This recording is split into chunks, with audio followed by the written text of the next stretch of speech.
আসসালামু আলাইকুম। Hello everyone. কেমন আছেন সবাই? আই হোপ সবাই অনেক ভালো আছেন। আল্লাহর অশেষ রহমতে আমিও পরিবার নিয়ে ভালো আছি। ভিডিওটি লাস্ট পর্যন্ত দেখুন, আশা করি খুব ভালো লাগবে।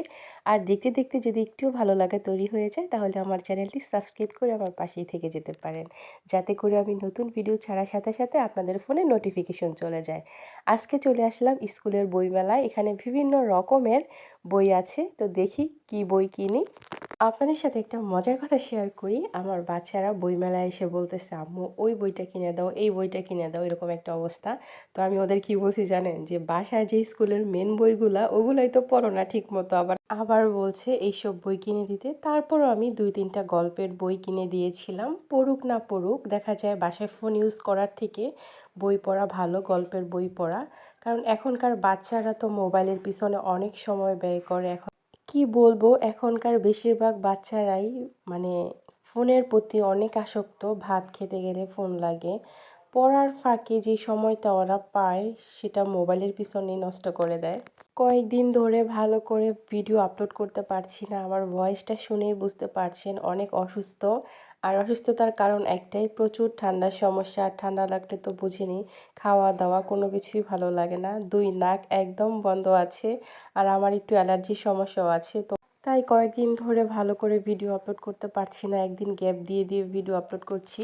আসলে শরীর ভালো না লাগলে কিন্তু কোনো কিছুই ভালো লাগে না, তাই না? ভিডিও করা, এডিটিং করা, ভয়েস ওভার দেওয়া মানে সব কিছুতেই কেমন জানি একটা অলসতা কাজ করে। যাই হোক, সবাই অনেক বেশি, বেশি করে আমার জন্য দোয়া করবেন যাতে আমি তাড়াতাড়ি সুস্থ হয়ে যেতে পারি। আপনাদের জন্য প্রতিদিন সুন্দর, সুন্দর ভিডিও আপলোড করতে পারি, কেমন? আমার কলিজার আপু অ্যান্ড ভাইয়াদের উদ্দেশ্যে আরেকটা কথা, সেটা হচ্ছে আপনারা যারা আমার ভিডিওটা ওপেন করেন তারা অবশ্যই কিন্তু কমেন্ট করবেন। আপনাদের কমেন্ট পেলে কিন্তু নতুন, নতুন ভিডিও করার অনেক উৎসাহ জাগে। আর প্লিজ দেখা শুরুতে একটি লাইক দিয়ে দিবেন। আপনার একটি ছোট্ট লাইক আমার ভিডিওটি অনেক দূর পৌঁছে দিতে সাহায্য করবে। আর এখানে আমি চিংড়ি মাছের বড়া ভেজে নিচ্ছি। তো ডালটা আমি আগে থেকেই ভিজিয়ে ব্লেন্ডার করে নিয়েছি। বাজারে এক ধরনের চিংড়ি মাছ কিনতে পাওয়া যায় একদম ছোট, ছোট। তো সেই চিংড়ি মাছগুলা দিয়ে আজকে আমি বড়াটা বানাচ্ছি। সাথে দিয়েছিলাম পেঁয়াজ, রসুন, মরিচ, লবণ আর হচ্ছে হলুদের গুঁড়া, ধনিয়া গুঁড়া আর জিরা গুঁড়া। সবগুলো উপকরণ আমি একসাথে মিশিয়ে একটা ডো তৈরি করে নিয়েছি। এখন ছোট, ছোট করে তেলের মধ্যে ভেজে নিচ্ছি। এই বড়াটা খেতে অসম্ভব ভালো লাগে।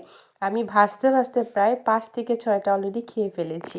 আর জানেন তো, ঠান্ডা লাগলে না ঝাল খাবারটা খেতে অনেক ভালো লাগে। তো এই তো, এটাই ছিল আমার আজকের মতো ছোট্ট একটি ব্লগ ভিডিও। ভালো লাগলে লাইক, কমেন্ট অ্যান্ড শেয়ার করতে একদম ভুলবেন না। আবার দেখা হচ্ছে নেক্সট কোনো ব্লগ ভিডিও নিয়ে। সে পর্যন্ত সবাই ভালো থাকবেন, সুস্থ থাকবেন, সাবধানে থাকবেন।